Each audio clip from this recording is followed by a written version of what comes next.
Arithmetic progression को short form में AP भी कहा जाता है।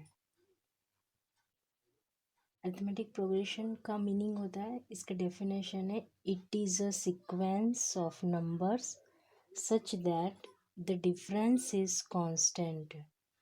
मतलब नंबर्स की ऐसी सीक्वेंस जिसमें डिफरेंस कांस्टेंट रहे। मतलब कि एक हमें नंबर्स की सीक्वेंस दी जाती है, उसमें जो आपस में उनका जो डिफरेंस होता है वो हमेशा सेम होता है।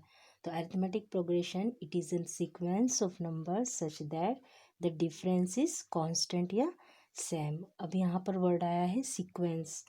सीक्वेंस का मतलब होता है it is a set of numbers arranged in a definite order. Sequence का मीनिंग होता है नंबर्स का ऐसा सेट जो कि एक डेफिनेट ऑर्डर में सेट किया गया हो, अच्छे से ऑर्डर में इसको सेट किया गया हो, अरेंज किया गया हो, उसे ही हम सीक्वेंस कहते हैं। तो इसके एग्जांपल से पहला एग्जांपल इसका है 1 2 3 4 5 और इस 1 यहाँ से लेके 50 तक। तो ये देख रहे हैं हम कि ये इसका डिफरेंस 1 2 3 4 5, इनमें सभी का डिफरेंस क्या है, 1 है। 1 में 1 प्लस किया तो 2 आएगा, 2 में 2, 2 और 3 में डिफरेंस 1 है, 3 एंड 4 में डिफरेंस 1 है, 4 5 में डिफरेंस 1 है, और इसकी लास्ट टर्म क्या है, 50। First term 1 2 3 4 5 and last term है इसकी 50। तो इसमें डिफरेंस सेम है, 1 का डिफरेंस है सब में, और लास्ट टर्म 50 तक है। उसी तरह से ये सेकंड एग्जांपल है जिसमें first term 100, second term 80, third term 60, fourth term 40 and so on. इसमें डिफरेंस कितना है, 100 से 80 का डिफरेंस 20 है, 80 से 60 का डिफरेंस भी 20 है, 60 से 40 का डिफरेंस भी 20 है। देन ये भी एक एपी सीरीज़ है। ये एक एपी सीरीज़ हुआ क्योंकि यहाँ पे डिफरेंस सेम है और एक सीक्वेंस का सेट बन रहा है। उसी तरह से यहाँ पर भी डिफरेंस सेम है और सीक्वेंस का एक सेट बन रहा है। उसी तरह से थर्ड एग्जांपल, इसमें 3 3 3 एंड सो ऑन। तो 3 से 3 को हम माइनस करेंगे, डिफरेंस आएगा 0। 3 से 3 को माइनस करेंगे तो भी डिफरेंस 0 आएगा एंड सो ऑन। मतलब यहाँ पर भी डिफरेंस 0 आ रहा है। तो ये भी एक एपी सीरीज़ है। उसी तरह से ये फोर्थ एग्जांपल में हम देखते हैं, फर्स्ट एलिमेंट इसका 3 है, सेकंड टर्म इसकी 9 है। 9 में से 3 माइनस करेंगे, इन दोनों का डिफरेंस 6 आ रहा है। उसी तरह से 15 एंड 9 का डिफरेंस 6, 21 एंड 15 का डिफरेंस 6, और इस तरह से जो हमारी लास्ट टर्म है इसमें 51। तो इसमें भी डिफरेंस सेम आ रहा है और एक ही सीक्वेंस बना रहा है। तो ये भी एक एपी सीरीज़ है। एपी सीरीज़ में हमें बस ये देखना होता है कि इसका डिफरेंस सेम हो और एक सीक्वेंस वाइज अरेंज किया गया हो। अब अरिथमेटिक प्रोग्रेशन कितने टाइप्स के होते हैं? अरिथमेटिक प्रोग्रेशन 2 टाइप्स के होते हैं। एक होता है फाइनाइट एपी। फाइनाइट एपी का मीनिंग होता है the AP has limited terms called finite AP. मतलब इसमें जो टर्म्स होती है वो लिमिटेड होती है। जैसे कि हम ये फर्स्ट ऑर्डर में देख सकते हैं, ये एपी सीरीज़ है हमारी और इसमें लास्ट टर्म 50 है, फर्स्ट टर्म 1 है, लास्ट टर्म 15 है। तो ये एक लिमिटेड सीरीज़ बन गई है हमारी। इसमें लिमिटेड टर्म्स हैं, लिमिटेड एलिमेंट्स हैं, तो इसे हम फाइनाइट एपी कह सकते हैं। तो ये फाइनाइट एपी हुआ क्योंकि लास्ट टर्म 50 पे ख़त्म हो जाता है। उसी तरह से सेकंड एग्जांपल में 100, 80, 60, 40 एंड सो ऑन, इसकी लास्ट टर्म नहीं दी गई है, तो इसे हम क्या कहेंगे, इनफाइनाइट एपी। अनलिमिटेड जिसमें टर्म्स हो उसे इनफाइनाइट एपी कहा जाता है। तो ये इनफाइनाइट एपी होगा। उसी तरह से थर्ड एग्जांपल में भी 3 3 एंड सो ऑन। इस सीरीज़ में सारे एलिमेंट्स 3 हैं, डिफरेंस भी 0 है और ये एक एपी सीरीज़ है। एपी सीरीज़ का कौन सा टाइप है, ये एपी सीरीज़ का ये इनफाइनाइट टाइप है। तो इसे हम कह सकते हैं कि एक इनफाइनाइट एपी है। उसी तरह से फोर्थ एग्जांपल में 3, 9, 15, 21, लास्ट टर्म इज़ 51। अब लास्ट टर्म इसमें दे दिया तो 51 पर आकर एक क्लोज हो जाता है। इसका मतलब है कि इसकी टर्म्स लिमिटेड है। लिमिटेड टर्म्स की वजह से इसे हम कहेंगे फाइनाइट एपी।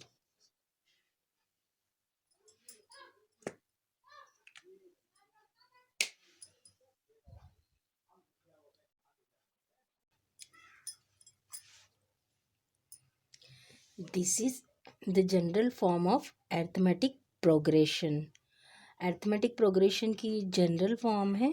इसमें फर्स्ट एलिमेंट या फिर फर्स्ट टर्म ए है, second term A plus D, third term A plus 2d, fourth term A plus 3d, fifth term A plus 4d and so on. तो इसकी जनरल फॉर्म को समझने के लिए हम इसमें एक एग्जांपल लेंगे। जहाँ पहले ही देख लेते हैं। फर्स्ट टर्म ए है और डी यहाँ पर कॉमन डिफरेंस है। Common difference is d. तो यहाँ पर a is equals to first term, इसे हम लेते हैं 6। First a is equal to first term है, इसको हम 6 पुट कर रहे हैं। और D is equals to common difference. Common difference is d. Common difference हम यहाँ पर 4 पुट कर रहे हैं। ये एग्जांपल हम लेते हैं जिससे हम एपी सीरीज को आसानी से समझ सकते हैं। अब हमें फर्स्ट टर्म निकालना है A1। A1 is equals to यहाँ पर दिया है A। A2 is equals to A plus D. A3 is equals to A plus 2d। A4 is equals to A plus 3d। A5 is equal to A plus 4d। इस तरह से हम A की value और common difference D की value put करके A1, A2, A3, A4 and A5 को find करेंगे। तो A1 is equals to A हमने लिया है 6।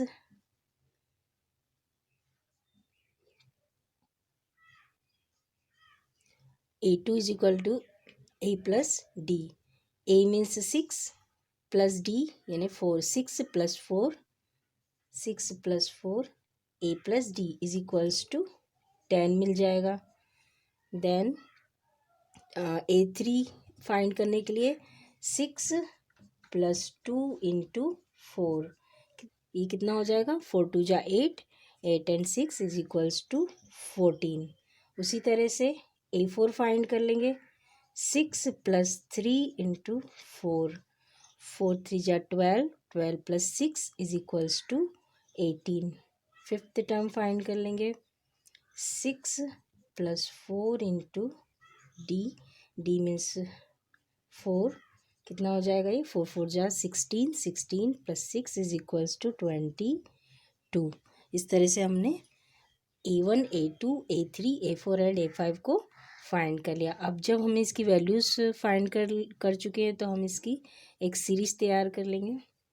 तो ये हमारी एपी सीरीज हो गई 10, 14, 18, 22 and so on. Fifth term के बाद भी अगर हम और टर्म्स जानना चाहते हैं तो हम A5, A6, A7 और भी फाइंड कर सकते हैं।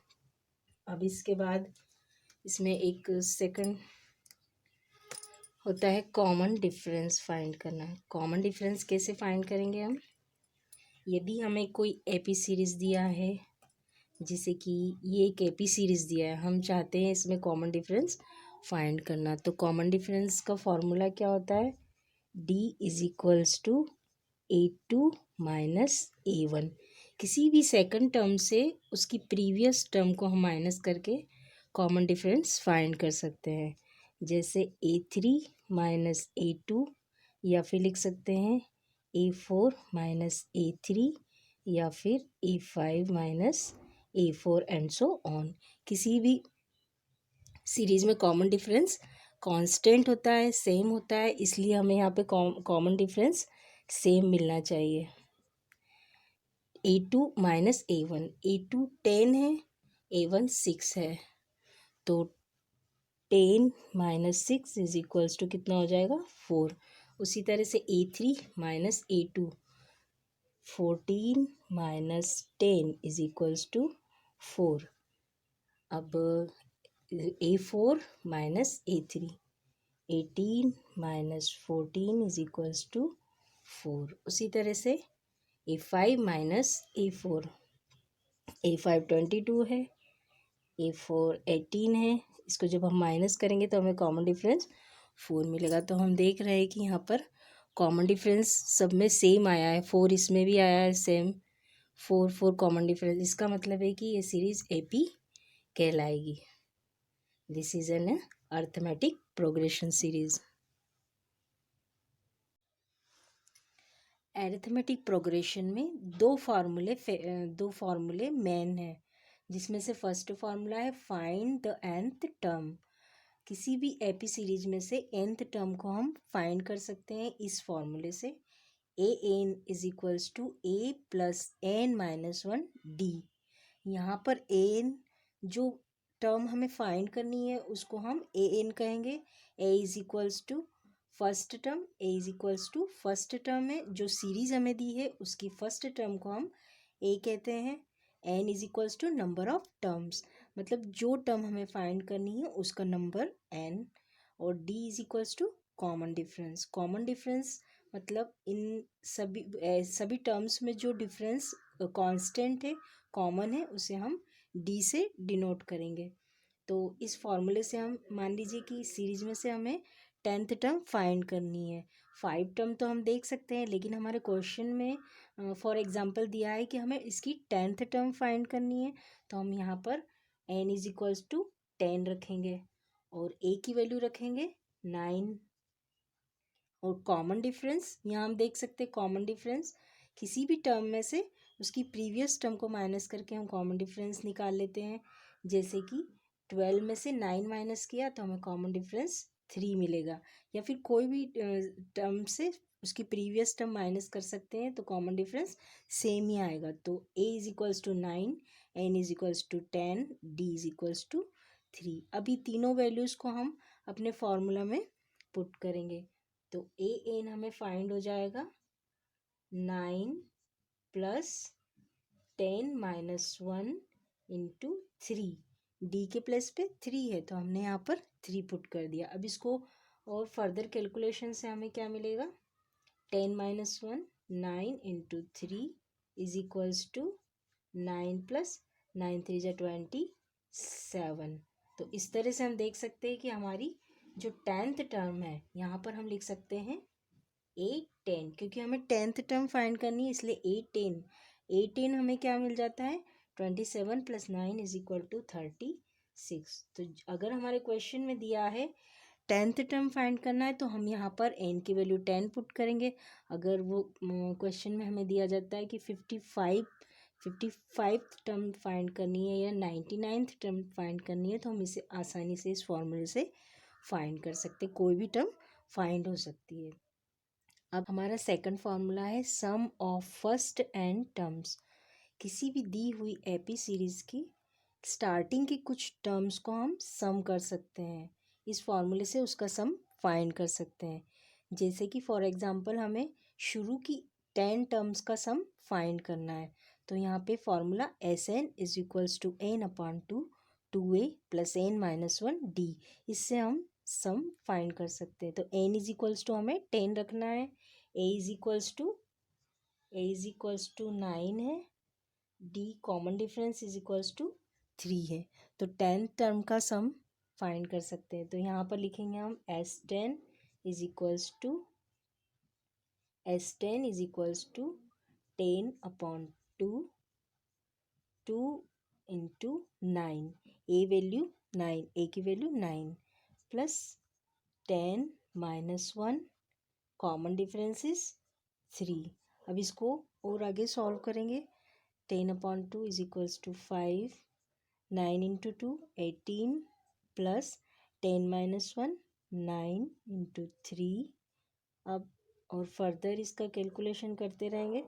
18 प्लस 9 3 जा 27।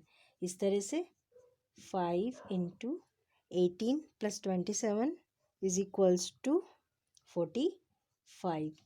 अब जो फाइनल आंसर हमें फाइंड होगा, 45 में 5 का मल्टीप्लाई किया तो फाइनल आंसर इज 225। इस तरह से हम देख सकते हैं कि स्टार्टिंग की 10 जो टर्म्स है उसको अगर हम सम करेंगे तो हमें क्या फाइंड होगा, 225। हमारे क्वेश्चन में यदि इस तरह से दिया हो, find the sum of first 99 terms, तो n की वैल्यू हमें 99 रखना है। n इज इक्वल्स टू 99 रखेंगे, a की वैल्यू जो हमारी फर्स्ट टर्म होगी, d इज कॉमन डिफरेंस। इस तरह से 99 वैल्यू को भी हम आसानी से उसका सम फाइंड कर सकते हैं। और अगर पूछा जाता है कि find the nth term, particular one term को हमें फाइंड करना है, किसी भी एन टर्म को हमें फाइंड करना है, तो हमें ये फार्मूला रखना है, an+a+n-1d। और उसका स्टार्टिंग की टर्म्स का सम करने के लिए हमें ये वाला फार्मूला यूज़ करना है।